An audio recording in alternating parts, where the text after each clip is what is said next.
It's October 2007. Benazir Bhutto has just returned home to Pakistan.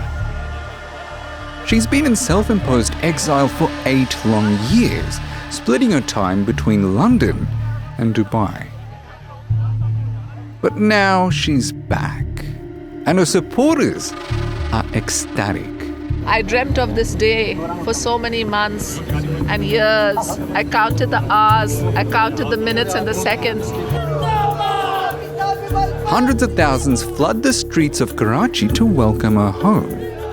They wave flags, they dance, they chant her name. To them, she's more than a politician. She's a symbol of hope. Bhutto's convoy is making its way from the airport to a rally at which she's scheduled to speak. It's nighttime, but for some reason the streetlights have been switched off. Benazir's security detail uses floodlights to scan the crowds for threats, but with so many people out, it's a difficult, almost impossible task. As the clock ticks past midnight, the truck she's in crosses a bridge when suddenly 2 blasts in quick succession. An explosion tears through the front of her security detail.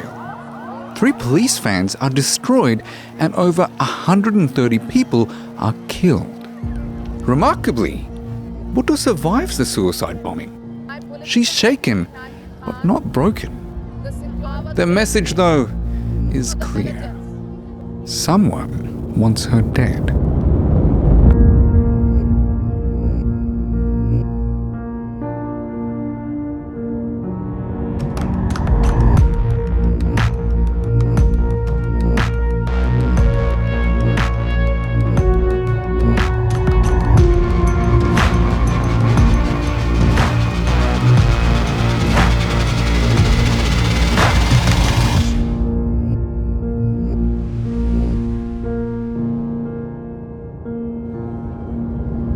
Hello, my friend. I'm Aslan Pahari, and this is Assassins, the show where we tell the stories of history's most shocking assassinations. And today, it's the assassination of Benazir Bhutto, the first woman to become Prime Minister of a Muslim country. This episode is close to home for me. Despite being born and raised in Australia, my family comes from Pakistan, and most of my relatives still live over there. In fact, Benazir Bhutto was assassinated not too far from my mother's village in Punjab. Unfortunately, Pakistan has a long, troubled history of political assassination. The country was only 4 years old when the first Prime Minister was shot dead during a political rally. But Benazir Bhutto's assassination was particularly heartbreaking for her many supporters. Bhutto represented their great hope to finally break free from years of military dictatorship.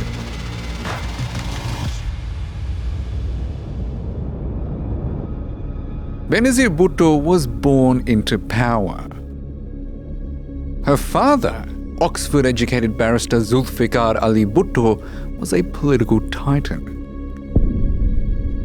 He founded the Pakistan People's Party, or the PPP, one of Pakistan's 3 main political parties, and served as both president and Prime Minister of Pakistan in the 1970s. Zulfikar Ali Bhutto was a charismatic populist who promised to uplift the poor and stand firm against military rule. But he would pay a price for his ambitions. Benazir wasn't just the eldest daughter, she was the heir to a political dynasty. Contrary to the social norms for women at the time, her education was top priority.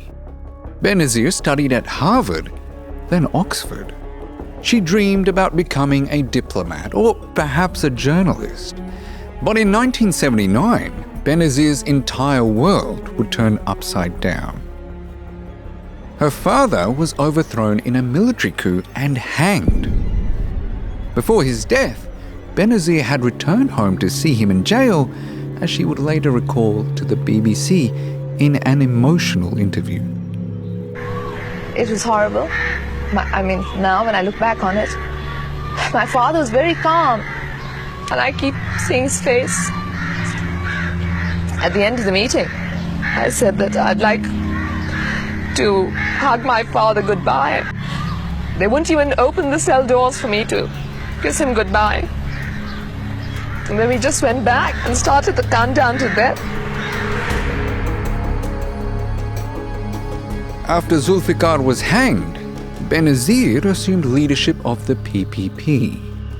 With the trauma of her father's death still raw, Benazir put everything into politics.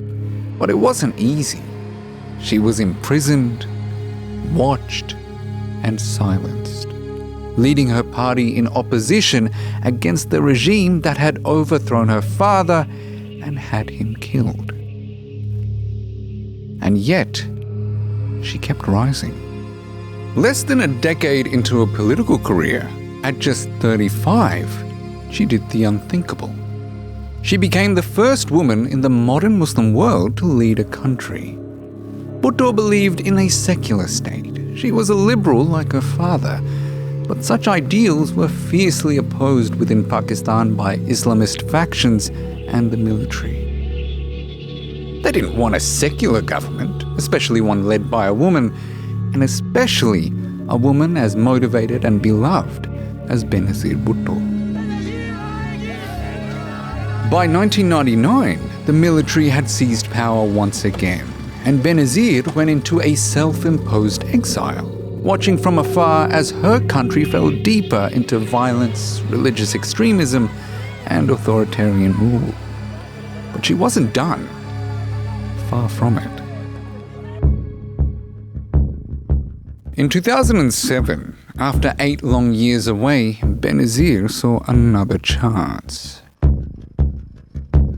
She made a deal to return, this time with promises from the Pakistani military and support from Washington. The US and Pakistan had been key allies during the war in Afghanistan. Pakistan had been crucial to the war effort, allowing US and NATO forces to establish supply routes into the country. But there were factions in the Pakistani establishment that supported the Taliban, both ideologically and materially.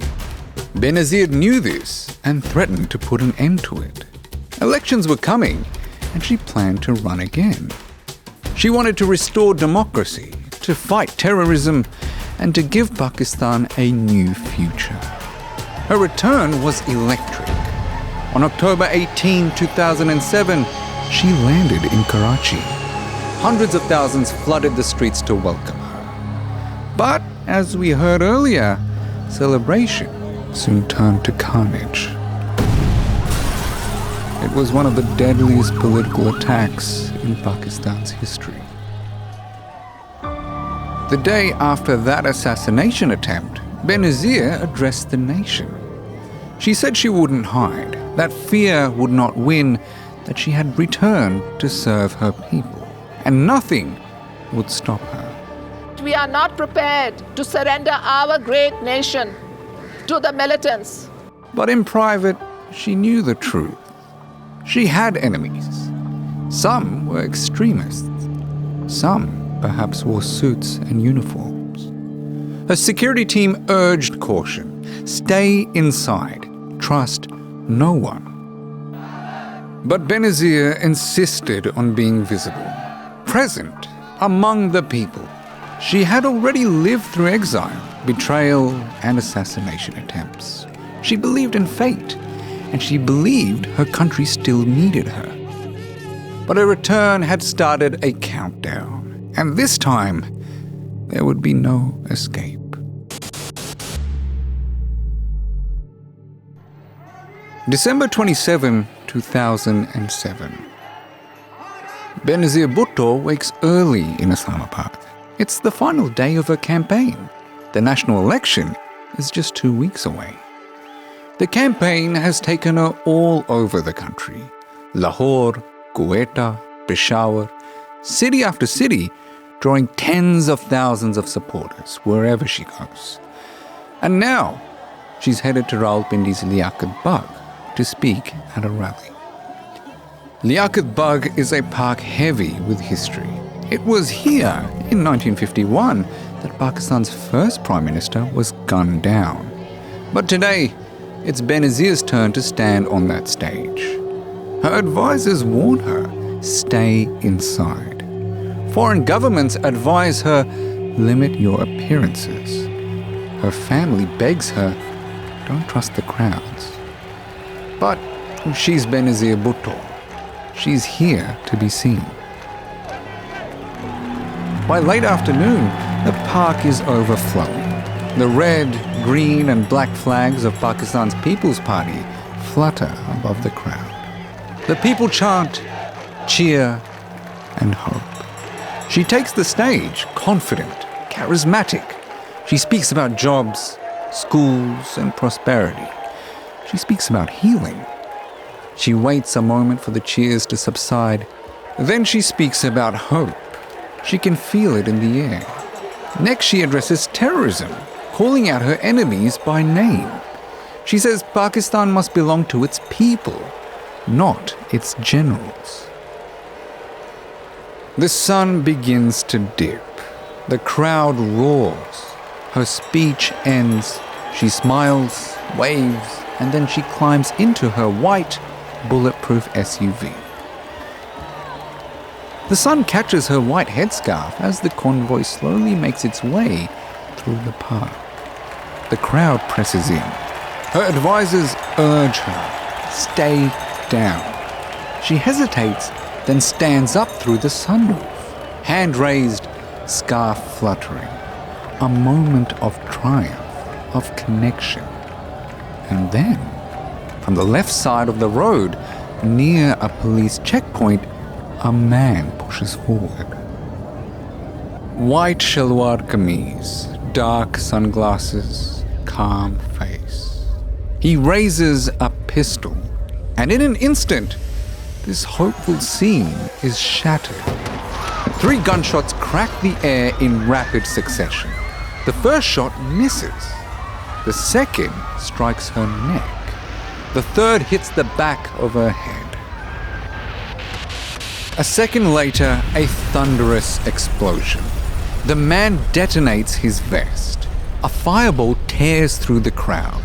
Her SUV rocks violently in the blast. People scramble in every direction. Smoke, screams, shattered glass. Blood stains the pavement. The back window of the car smashes. Where only moments before there'd been music, now there's chaos. Benazir collapses through the sunroof back into the SUV, bleeding out from her wounds. Her guards scream for help. The driver speeds through the chaos. They reach Rawalpindi General Hospital within minutes.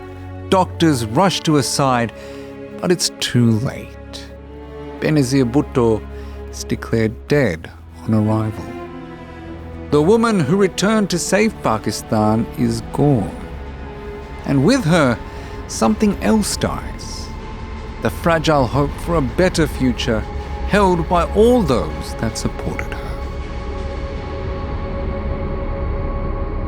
News of her death spreads within minutes. Across Pakistan, people mourn, scream, and burn tires in the streets.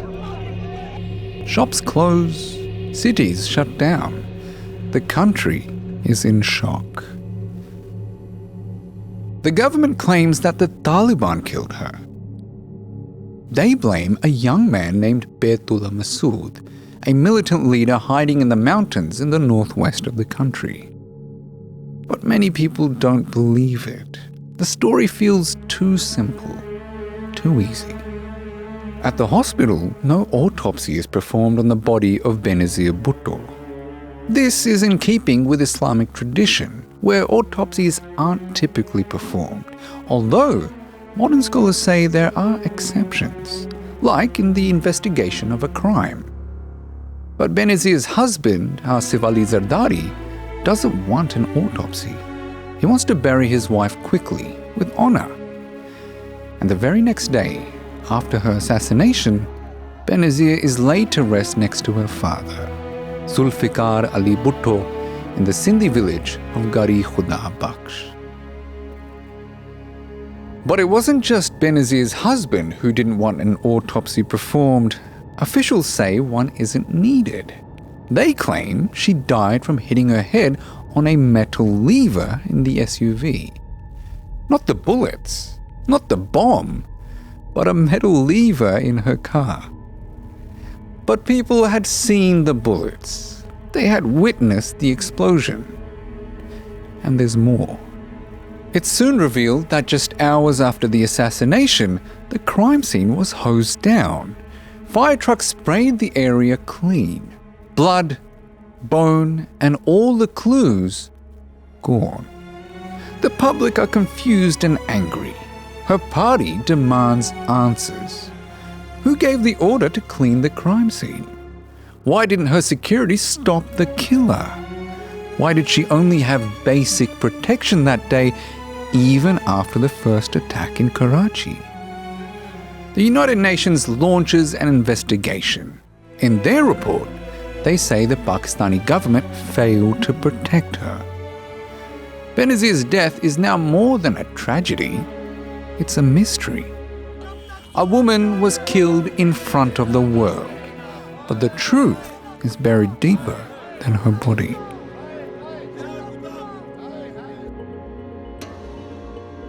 Benazir Bhutto is gone, but the questions keep growing. Everyone has a theory. Everyone has a suspect, but no one has proof. The government sticks to its story. They say the Taliban killed her. Baitullah Masood gave the order. A young suicide bomber, brainwashed and full of hate, did the deed. But Benazir had named her enemies before she died. In a letter to a friend and in emails, she warned of threats from inside the government. She believed that some people in Pakistan's own military and intelligence services wanted her dead. She said they were afraid of her return, afraid she would win, afraid she would expose them. One name kept coming up: Hamid Gul, a former chief of the ISI, Pakistan's powerful military and spy agency. Gul had not been shy about his support for the Taliban and his opposition to Bhutto. Another name was Pervez Musharraf, Pakistan's military ruler at the time. Benazir had agreed to work with him under US pressure, but their alliance had fallen apart. He didn't want her back in power. Musharraf denies everything. He says Benazir took too many risks, but he had been in charge of her security and it had failed critically. A Rawalpindi court even indicted him in Benazir's murder, but he went into exile to escape that trial. While many believe he would have been convicted, unpopular as he was by then, others say the evidence just wasn't there. Some believe the attack was planned by more than one group. Maybe the Taliban did pull the trigger, but others helped from behind the curtain. Maybe it was a deal. Militants wanted her gone, and someone in power let it happen. Some think she was killed because she wanted to fight terrorism. Others think she knew too much about secret deals between the army and jihadi groups. Some even say her own allies betrayed her. Several senior PPP members were reportedly excluded from the investigation. The United Nations calls it a criminal act of failure, arguing that Pakistani police had deliberately failed to investigate because someone powerful wanted the case closed. Quote, "The responsibility of Miss Bhutto's security on the day of her assassination rested with the federal government, the government of Punjab, and the Rawalpindi District Police. None of these entities took the necessary measures to respond to the extraordinary, fresh, and urgent security risks that they knew she faced." End quote. To this day, many believe the truth is still hidden. But what's clear is this: Benazir Bhutto didn't just die from bullets or a bomb. She she died from silence and fear, from power games played in dark rooms. She was murdered in front of the world, but her killers still walk free. When Benazir Bhutto is buried in her family's graveyard, thousands walk for miles just to see her one last time. Women cry, men beat their chests. Her white coffin is draped in the flag of her party. The sky is grey, the air heavy. Across Pakistan, cities burn. People are angry, hurt, and lost. Benazir had been their hope. Now, she was just a memory.